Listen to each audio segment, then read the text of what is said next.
더불어민주당 추미애 대표 스튜디오에 직접 나오셨습니다. 안녕하십니까? 네, 반갑습니다. 이른 아침이네요. 네, 스튜디오에 직접 나와주시고 여당 대표께서. 네, 대단하십니다. 감사합니다. 처음 저희가 방송 연결하는 거라 대선 지난 지 한참 됐지만 일단 네, 축하드립니다. 감사합니다. 예, 축하 인사 많이 받으셨죠? 네. 네. 축하 여기까지만 하고요. 네. 한참 지났기 때문에. 왜냐하면 지금은 축하를 드릴 일보다 걱정할 일이 많아요, 그죠? 슬슬 그럴 조짐이네요. 그렇죠. 네. 예. 우선 무엇보다 이제 강경화 외교부 장관이 네. 후보부터 네. 그러니까 28일 만에 임명이 됐다고 하는데 그러니까 이제 한 달 전쯤에 네. 지명이 되고 내내 시끄러웠어요. 네. 그렇지만 결국 이제 임명이 됐습니다. 네. 우선 강경화 외교부 장관의 임명에 대한 뭐랄까요 축하 메시지 변 네. 대표로서 같은 네. 여성 정치인으로서 네. 그것부터 시작해보죠. 제가 2004년에서 2006년 사이에 예. 낙선을 하고 미국 콜롬비아 대학에서 공부를 하고 있었어요. 정치인들은 낙선하면 왜 거기 미국 대학을 가죠? 좀 넓은 데서 좀, 숨기가 좋나요, 거기가? 아니, 좀 넓은 데서 보면 우리나라가 더 잘 보일 수 있고 생각을 좀 정리하고 싶고. 아니, 미국 말고 다른 나라도 많지 않습니까? 갑자기 궁금해져서 그런데 네. 그 큰 나라 가서 네. 좀 우리나라 입장을 좀 보고 저 한 사람도 외교할 수 있다 이런 생각 가지고 갔었어요. 다들 그런 생각으로 가나요? 모르겠어요. 그래서 저는 가서 공부 되게 열심히 많이 했어요. 왜 이 얘기 하냐 하면은 네. 공부 말고는 할 게 없으셨잖아요. 그때. 아니 골프도 치고 많이 노시죠. 근데 저는 이제 그런 네. 쪽 재주가 없으니까 책을 많이 보고 그랬는데요. 그때 주로 이제 그 브런치를 사가지고 네. 이제 먹으면 샌드위치 콜라 이런 거 놓고서 이제 명사들 초청해서 강의를 듣는 그런 점심시간이 있었어요. 예. 강경화 장관이 그 당시에 와서 그때 처음 만나셨어요? 네, 인권을 주제로 해서 굉장히 열강을 재밌게 하셨어요. 영어로요? 영어로 아주 유창하게. 예. 네. 어떻게 알아들으셨습니까? 듣는 건 잘 들어요. 말하는 건 좀 버벅대지만. 유창한 거 어떻게 아셨어요? 어쨌든 그때 처음 인연이 됐다. 네, 네. 그래서 그때 이미 국제무대에서 활약하고 있었나 보죠? 그렇죠. 네, 네. 그래서 우리가 이제 저명한 사람들을 불러서 이제 그들의 생각을 공유하고 가끔 이제 질의 토론도 하고 그런 시간이니까. 대표님이 한국인이라서 강경화 당시 유엔 아마도 이랬던 직원을 부른 게 아니라 그분이 이미 유엔에서는 알려진 분이라 분이어서 유명 인사로 그 대학에 초청 그렇죠. 강연을 하는데 네, 네. 보셨다. 네, 그렇군요. 네, 네. 그래서 제가 인상이 참 좋았어요. 네. 그런데 그 후로도 뭐 지속적인 그런 활동, 특히 인권 관련 분야 활동을 하고 우리가 또 4강 의존 외교에서 벗어나지 못하잖아요. 네. 근데 이 강경화 장관은 여러 나라에 빈곤이나 인권이나 교육이나 이런 문제에 대해서 관심을 쏟고 활약을 많이 하셨단 말이에요. 그래서 우리나라 외교 지평을 넓힌다고 하는 문 대통령의 이 계획과 맞아떨어졌구나. 그래서 이건 대통령 발탁 인사다 저는 이렇게 느끼고 네. 참 잘하신 거다. 그래서 저는 기대가 참 크죠. 그런데 이제 야당은 처음부터 반대를 했고 이제 앞으로 이제 잘할지 못할지는 지켜보면 되겠는데 국회가 파행이 되고 있어요. 네. 이거 어떻게 풀어야 됩니까? 지금은 또 운영인가요? 네. 국회 운영이 국회가 민의의 전당이지 국회의 뭐라고 하나 고집 뭐라고 하나. 고집 국회의 고집. 그러니까 민심과 동떨어진 국회의 고집. 뭐 그런 걸 옹호하고 감싸는데 이해받으려고 하면은 국민을 상대로 때를 쓰는 거잖아요. 이 엄중한 시기에 정말 외교 공백이 있었던 것이고 사드나 위안부 합의나 이런 문제를 초래해서 우리나라와 중국 간의 미묘한 관계에 빠지고 교착 상태에 빠지고 뭐 이런 상황에서 한시 빨리 외교장관을 임명을 해서 문제를 풀어가게끔 해줘야 되는 건데 바로 그런 원인을 제공한 사람들이 이 국회에서 마치 때를 쓰듯이 하는 것은 정말 그건 나쁜 짓이죠. 네. 네. 대표님 표현력이 너무 단순한 거 아닙니까? 나쁜 짓이죠.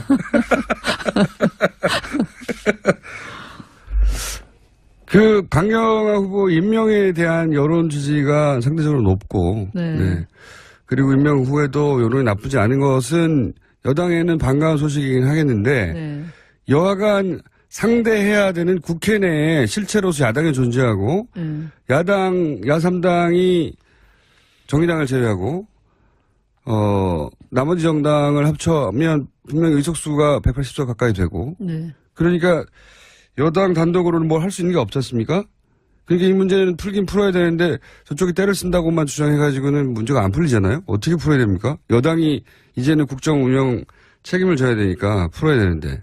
풀어야 될 문제 중에 가장 급한 것이 예. 일자리 추경이고 또 그것이 가뭄하고 겹쳐서 재해 대책 추경이고 그래요. 그러면 각각 국회의원들은 자기 지역에 특히 가뭄 지역도 있는 것이고, 예. 네. 뭐 국민의당 같으면 호남의 영산강 그 주변에 논밭들이 거의 말라가고 있어요. 그럼 그 추경안에 가뭄 재해 대책도 넣자라고 할 수 있는 것이고요. 예. 일자리 문제는 뭐 전국적으로 같이 안고 있는 문제이고 언제까지 그것을 장관 임명이 불만이어서 추경도 해줄 수 없다라고 버틸 수 있는 것인지 그건 국민이 속이 타들어가는 것이죠. 국민을 속 터지게 하는 그 정치가 용납이 될 수 있겠어요? 하루 이틀은 모르겠지만 그래서 우리는 그것이 정치 명분이 있다 그러면 뭐 얼르고 달래고 하겠지만 이것은 민생을 볼모로 삼고 위기에 빠진 외교를 인질 삼아서 때를 쓰는 것에 불과하기 때문에 국민과 함께 돌파해낼 수밖에 없는 거예요. 얼르고 달르고 할 여지가 별로 없어요. 아침부터 이런 말씀 드려서 죄송하지만 네. 너무 솔직하게 말씀하시는 것 같은데. 그러니까 수단이 별로 없기 때문에 네. 결국은 야당이 때를 쓰는 거라고 국민들이 인식하게 되고 네. 그리고 여론이 나빠지고 네. 또 뭐 국회의원들이다 보니까 각자 지역구에서 네. 그런 불만들을 듣다 보면 결국은 네. 돌파구가 생길 것이다. 추경은 할 수밖에 없다는 걸 다들 그럼 추경 때가 알고 있으면서 네. 각자는 이래요. 추경 급한 거 알고 있고 해야 된다는 거 알고 있는데 기분이 좀 나쁘다. 그런 식이에요. 기분 악상의 문제. 기분 악상의 문제. 네, 네, 기분일 수는 있지만 네. 기분으로 끝나는 게 아니고 실제 뭐 돌아가는 게 없지 않습니까? 운영위원 장직을 지금 자유한국당에서 가지고 있기 때문에 네. 자유한국당에서 조국 민정수석 나오라고 하면 나와야 되는 거 아닙니까 지금 상황이? 조국 민정수석 나와야 되나요? 그리고 뭐 나온다 한들 별게 있습니까? 사실은. 나오는 자체를 네. 야당은 하나의 승리로 여기는 수 있거든요. 그러니까 인사 문제에 대한 책임을 지고 네. 조국 민정수석이 나와서 네. 국회에 야당 의원들의 공세를 받고 네. 사과하고 고개를 숙이는 모습을 보여주고 싶겠죠. 그럼 나와야 되나요? 실제 인사 문제에서 조국 민정수석이 검증의 책임을 가지고 있으니까 완전히 무책임한 것도 아니잖아요. 책임이 없는 것도 아니지 않습니까? 나옵니까? 안 나옵니까? 나와야 되나요? 안 나와야 되나요? 제가 네. 만약에 이제 청문회에서 네. 청문회까지 가서 그 흠결이 엄청 크다. 네. 그래서 도저히 임명할 지경이 못 된다. 국민 여론도 그러하다. 그렇다면은 민정수석도 검증의 잘못으로 책임이 있다라고 거기까지 가겠지만 그런데 낙마가 아니고 하마거든요. 후보자 스스로 안경환 법무부 장관 후보 경우에는 안경환 법무부 장관 네. 후보자는 스스로 내려오신 거거든요. 네. 제가 볼 때는 보호해야 될 그러니까 본인의 공직 취임에 앞서서 제기된 문제들이 그냥 단순히 본인의 문제로 끝나는 것이 아니고 그것이 본인 관계로 인해서 인연을 맺었던 다른 사람과의 관계, 비단 자녀 문제뿐만 아니라 다른 45년 사생활을 영위하고 있는 멀쩡한 분들까지도 과거를 들춰내서 너무 불필요한 그런 까십거리를 제공하고 그 사람들을 불편하게 하고 인격상의 그 어떤 문제를 야기하겠다라고 하는 판단을 저는 하신 거라고 봐요. 그것은 어떤 도덕성의 문제와 다른 영역, 내가 보호해야 될 이 순간에 왔던 것이고, 그거보다는 내가 어떤 선택의 문제 같아요. 내 공직 지임으로서 이 사람들이 상처를 입는다면, 또 세간의 이목을 집중을 받아서 그 생활이 망가진다면 나는 그건 바라지 않는다. 그렇게 알고 계십니까? 네, 그런 선택의 문제였기 때문에 그걸 민정수석 나오라 하는 것은 정치 공세인 거예요. 근데 초반에 강경화 법무장관이 기자회견하고 이제 본인이 그 국면을 돌파할 것처럼 하다가 8시간 만에 이제 뜻을 바꿨잖아요. 그게 지금 말씀하신 그런 이유 때문인가요? 저는 그렇다고 봅니다. 왜냐하면 그 주광덕 의원이 빼낸 그 판결문 자체가 그렇게 신속하게 나올 수가 없는 건데, 그 입수한 판결문은 인적 사항을 지우지 않은 채로 고스란히 있는 거거든요. 그렇게 나왔죠. 지금 일단. 신속하게 나올 수 없다는 건 판사 출신이시니까. 그건 어떤 절차가 있는 거 아닙니까? 신청을 하면 그것에 대해서 법원행정처에서 판단을 하나요, 보통? 네, 인적 정보 프라이버시권 보호에 의해서 가릴 것은 가리고 이렇게 나오는 것인데, 이건 그대로 실명 그대로 다 나왔단 말이에요. 그래서 이것은 참 이상하다. 네. 이상한 지점은 있긴 한데 그건 별도의 문제고, 제가 궁금한 건 청문회까지 가서 그 국면을 돌파할 의지를 비친 걸로 처음에는 보였는데, 안경환 내정자가. 근데 불과 8시간 정도 만에 이제 본인 스스로 이제 하마했다고 표현하셨는데 그 사이에 무슨 일이 있었는지 다들 궁금해 하거든요. 그 대표님이 아시기에는 지금 말씀하신 이유 때문이다? 저는 청문회 끝까지 지켜보고 싶었어요. 왜냐하면 이분도 오랫동안 법학자로서 논리적으로 사고하고 행동을 해 오셨기 때문에, 또 뭐 그동안 본인이 인권위원장도 하시고 이 공직 봉사 활동을 하셨기 때문에 자기 스스로 자기 검열은 있기 때문에 뭐 청문회에 통과할 자신 있다 이렇게 하셨으리라고 생각이 돼요. 그런데 예기치 않게 이제 이것이 어떤 사생활의 영역까지 깊이 들어가니까 내가 이런 것을 보호를 하지 못한 채로 공직 취임을 해야 되나 하는 그런 고민, 그런 판단이 있지 않나 짐작이 됩니다. 청와대에서 혹시 연락이 가거나 하지는 않았을까요? 이 정도면 여론이 좋지 않으니까 그건 잘 모르시고. 혹은 당내에서 잘 모르겠고요. 이제 일단 이제 언론에 그 집중 조명을 받고 또 그게 나쁘게 나니까 일부 이제 의원들이 이렇게 초반부터 인사로 인해서 구설이 많은 것은 문제가 있지 않느냐 하는 사견을 피력하는 의원들은 있었지만, 여당 내에서도. 네. 그러나 저는 이건 청문회까지 지켜보면 되는 것이고, 또 그런 자기 검열을 할 줄 아는 능력이 되는 분이어서 어느 정도 수위에 가면 뭐 당신이 이 정도면 되겠다 안 되겠다 그런 판단할 시점이 있지 않을까. 뭐 결코 어려운 문제는 아니다 이렇게 본 거죠. 그 개인의 문제로 본 거죠.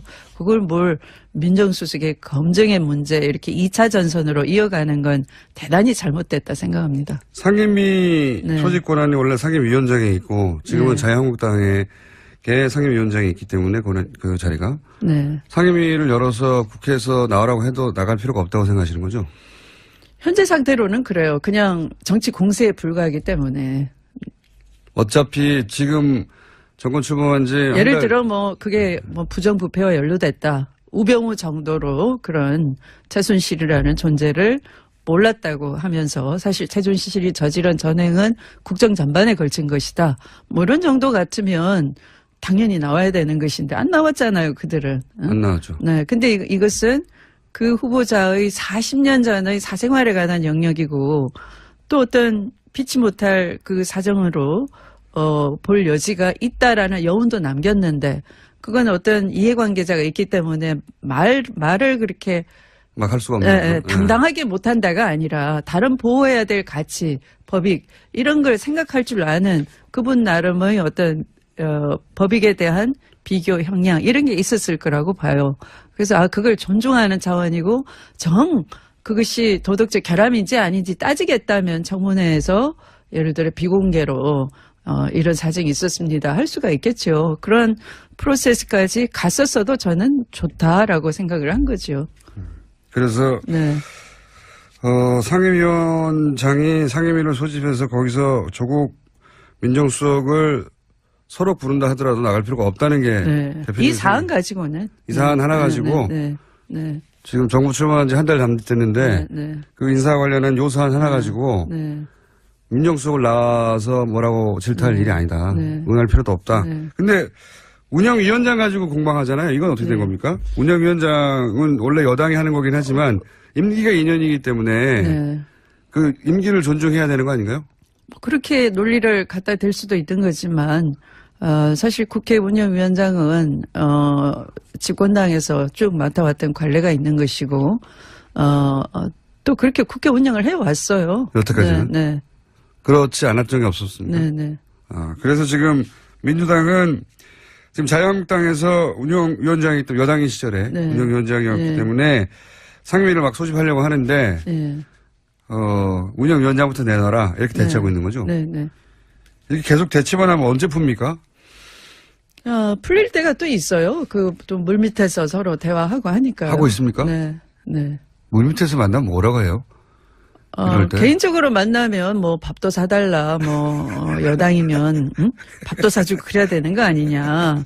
밥 한 끼 먹으면 해결될 것 같은데, 사실은 또 밥 먹으면서 하는 얘기는, 나도 자유스럽지가 않다. 우리 당 의원들 분위기 봐야 된다. 또 그러고 그래요. 네. 근데 어느 정도 가면 이제 민심이 못 참겠다. 이럴 때는, 민심의 바다 위에 떠 있는 정치 집단으로서는 민심을 보고 가지 않으면 스스로 가라앉는 거죠. 그래요? 네. 가라앉는다는 위기감을 선거 때는 느끼겠지만 아직 3년이 남았는데 느끼나요? 못 느끼면 그 당 문 닫아야죠. 네.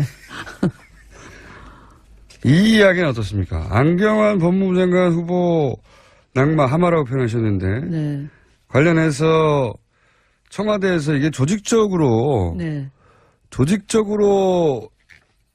이런 문제를 일으키는 세력이 있는 것 같다. 검찰 개혁이나 개혁을 저지하는 이게 청와대가 어떤 근거에서 이런 얘기를 하는지 아십니까 혹시? 대통령께서 검찰 개혁은 가장 먼저 꺼낸 말씀이시거든요. 네. 그리고 조국 민정수석을 발탁할 때도 그런 의미였고, 또 안경환 후보자 지명할 때도 그런 중임을 가지고 있다 이렇게 말씀을 하셨고, 그런데 이제 이런 40년 전에 사생활부터 먼저 이렇게 까지고 또 그것도 통상적이지 않은 방법으로 판결문이 입수가 되고 뭐 이런 과정, 일련의 과정을 보면서 이건 조직적으로 검찰 개혁을 저항하는 그런 세력이 있을 수 있다. 그런 분위기에서 이런 전체 분위기가 연동이 되지 않았나. 대표님도 그렇게 생각하세요? 저도 그런 생각이 들어요. 네. 관련해서 무슨 정보가 있습니까?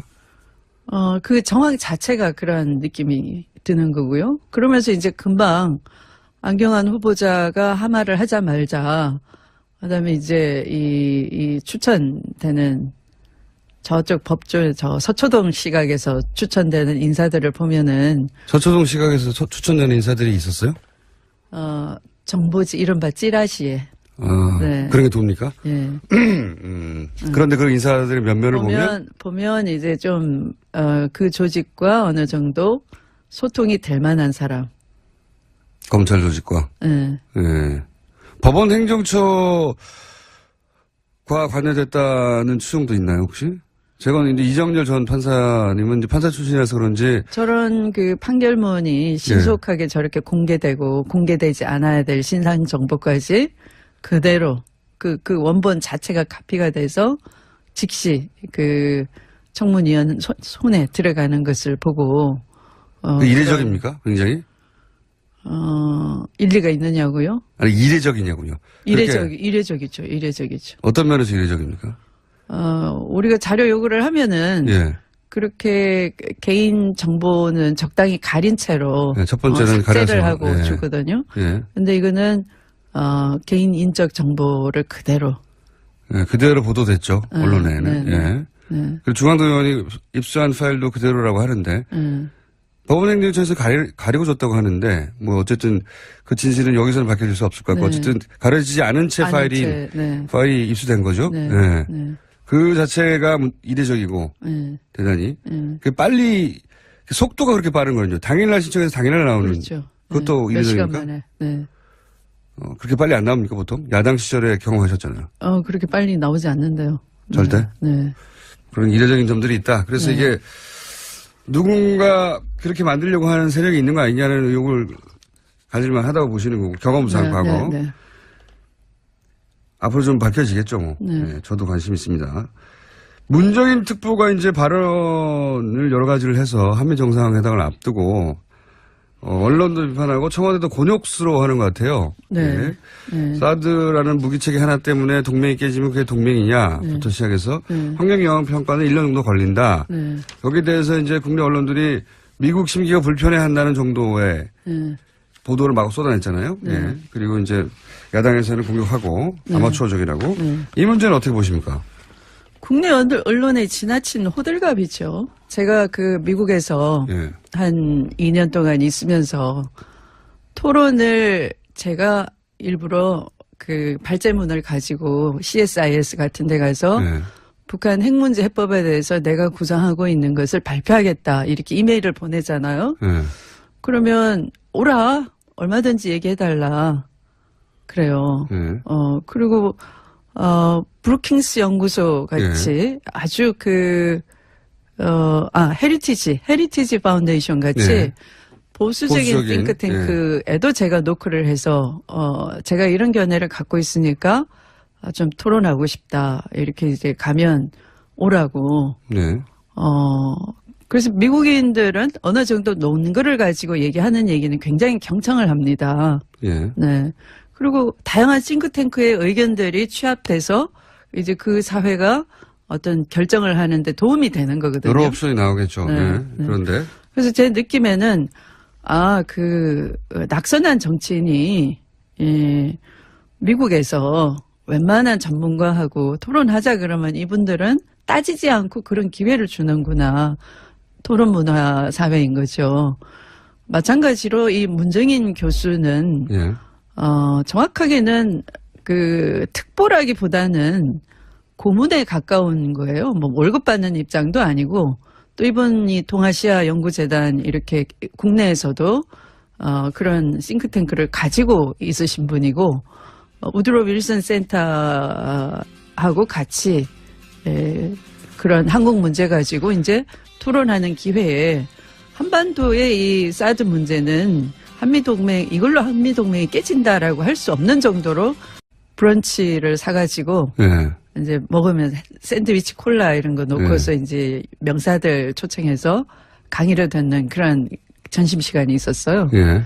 강경화 장관이 그 당시에 와서 그때 처음 만나셨어요? 네, 인권을 주제로 해서 굉장히 열강을 재밌게 하셨어요. 영어로요? 영어로 아주 유창하게. 예. 네. 어떻게 알아들으셨습니까?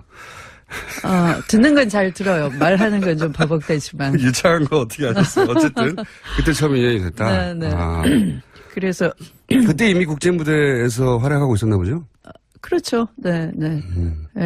그래서 우리가 이제 저명한 사람들을 불러서 이제 그들의 생각을 공유하고 가끔 이제 질의 토론도 하고 그런 시간이니까. 대표님이 한국인이라서 강경화 당시 유엔 아마도 이랬던 직원을 부른 게 아니라 그분이 이미 유엔에서는 알려진 분이어서 유명 인사로 그 대학에 초청 그렇죠. 강연을 하는데 보셨다. 그렇군요. 네. 그래서 제가 인상이 참 좋았어요. 네. 그런데 그 후로도 뭐 지속적인 그런 활동, 특히 인권 관련 분야 활동을 하고 우리가 또 4강 의존 외교에서 벗어나지 못하잖아요. 네. 근데 이 강경화 장관은 여러 나라의 빈곤이나 인권이나 교육이나 이런 문제에 대해서 관심을 쏟고 활약을 많이 하셨단 말이에요. 그래서 우리나라 외교 지평을 넓힌다고 하는 문 대통령의 이 계획과 맞아떨어졌구나. 그래서 이건 대통령 발탁 인사다. 저는 이렇게 느끼고 네. 참 잘하신 거다. 그래서 저는 기대가 참 크죠. 그런데 이제 야당은 처음부터 반대를 했고 네. 이제 앞으로 이제 잘할지 못할지는 지켜보면 되겠는데 네. 국회가 파행이 되고 있어요. 네. 이거 어떻게 풀어야 됩니까? 지금은 또 운영인가요? 네. 국회 운영이 국회가 또 민의의 전당이지 국회의 뭐라고 하나 고집 뭐라고 하나. 고집 국회의 고집 그러니까 민심과 동떨어진 국회의 고집 뭐 그런 걸 옹호하고 감싸는데 이해받으려고 하면은 국민을 상대로 때를 쓰는 거잖아요. 이 엄중한 시기에 정말 외교 공백이 있었던 것이고 사드나 위안부 합의나 이런 문제를 초래해서 우리나라와 중국 간의 미묘한 관계에 빠지고 교착 상태에 빠지고 뭐 이런 상황에서 한시 빨리 외교 장관을 임명을 해서 문제를 풀어가게끔 해줘야 되는 건데 바로 그런 원인을 제공한 사람들이 이 국회에서 마치 때를 쓰듯이 하는 것은 정말 그건 나쁜 짓이죠. 네. 네. 대표님 표현력이 너무 단순한 거 아닙니까? 나쁜 짓이죠.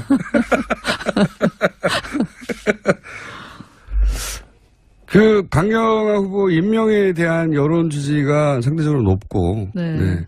그리고 임명 후에도 여론이 나쁘지 않은 것은 여당에는 반가운 소식이긴 하겠는데, 네.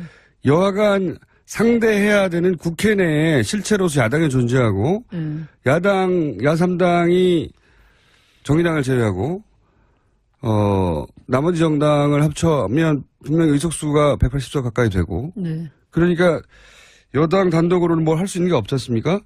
그러니까 이 문제는 풀긴 풀어야 되는데 저쪽이 때를 쓴다고만 주장해가지고는 문제가 안 풀리잖아요? 어떻게 풀어야 됩니까? 여당이 이제는 국정 운영 책임을 져야 되니까 풀어야 되는데. 풀어야 될 문제 중에 가장 급한 것이 일자리 추경이고 또 그것이 가뭄하고 겹쳐서 재해 대책 추경이고 그래요. 그러면 각각 국회의원들은 자기 지역에 특히 가뭄 지역도 있는 것이고, 네.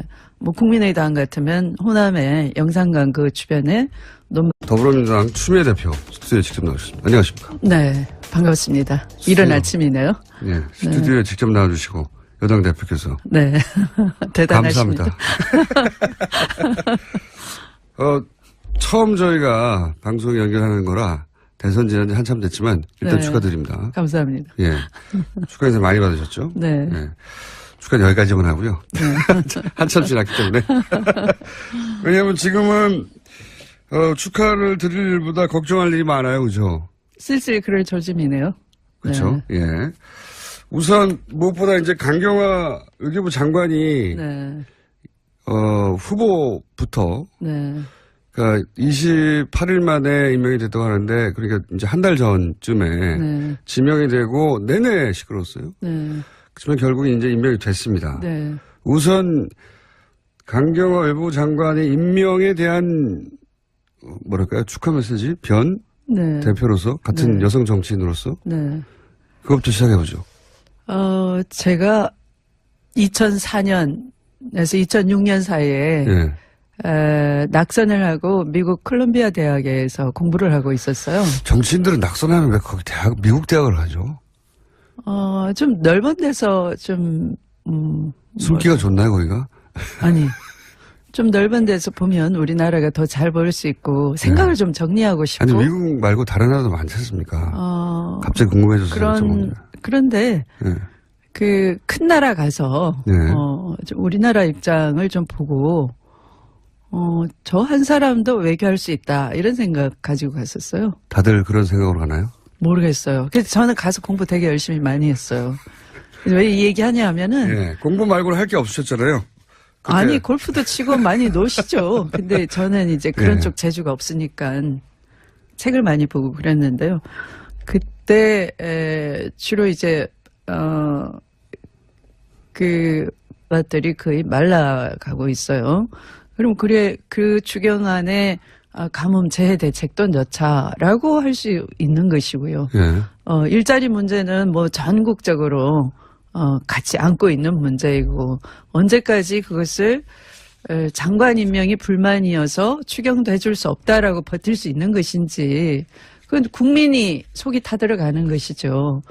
국민을 속 터지게 하는 그 정치가 용납이 될 수 있겠어요? 하루 이틀은 모르겠지만 그래서 우리는 그것이 정치 명분이 있다 그러면 뭐 얼르고 달래고 하겠지만 이것은 민생을 볼모로 삼고 위기에 빠진 외교를 인질 삼아서 때를 쓰는 것에 불과하기 때문에 국민과 함께 돌파해낼 수밖에 없는 거예요. 얼르고 달르고 할 여지가 별로 없어요.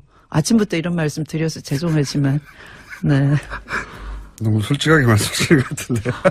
그러니까 수단이 별로 없기 때문에 네. 결국은 야당이 때를 쓰는 거라고 국민들이 인식하게 되고 네. 그리고 여론이 나빠지고 네. 또 뭐 국회의원들이다 보니까 각자 지역구에서 네. 그런 불만들을 듣다 보면 결국은 네. 돌파구가 생길 것이다. 추경은 할 수밖에 없다는 걸 다들 그럼 추경 때가 알고 있으면서 네.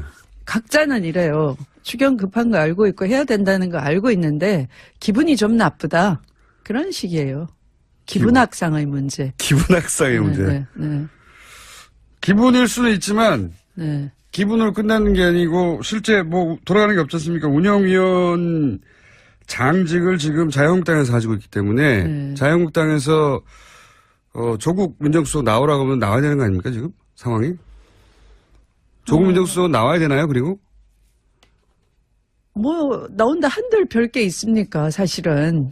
나오는 자체를 네. 야당은 하나의 네. 승리로 여길 수 있거든요. 그러니까 인사 문제에 대한 책임을 지고 네. 조국 민정수석이 나와서 네. 국회에 야당 의원들의 공세를 받고 네. 사과하고 고개를 숙이는 모습을 보여주고 싶겠죠. 그럼 나와야 되나요?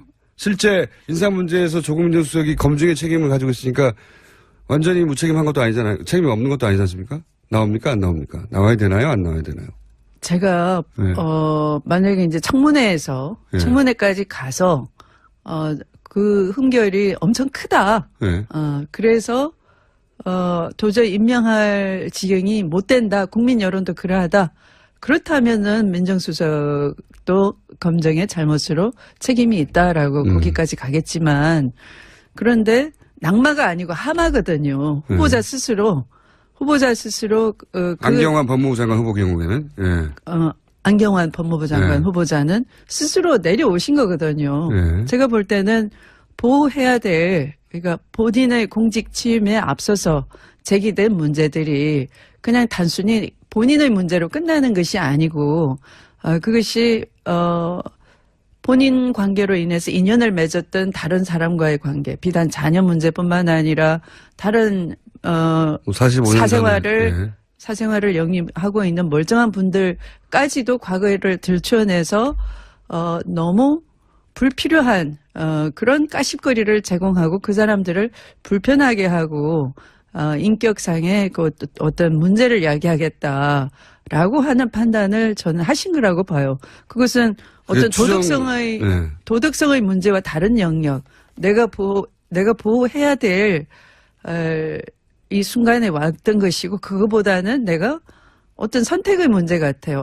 내 공직 취임으로써 이 사람들이 상처를 입는다면 또 세간의 이목을 집중을 받아서 그 생활이 망가진다면 나는 그건 바라지 않는다. 그렇게 알고 계십니까? 네, 그런 선택의 문제였기 때문에 그걸 민정수석 나오라 하는 것은 정치 공세인 거예요. 근데 초반에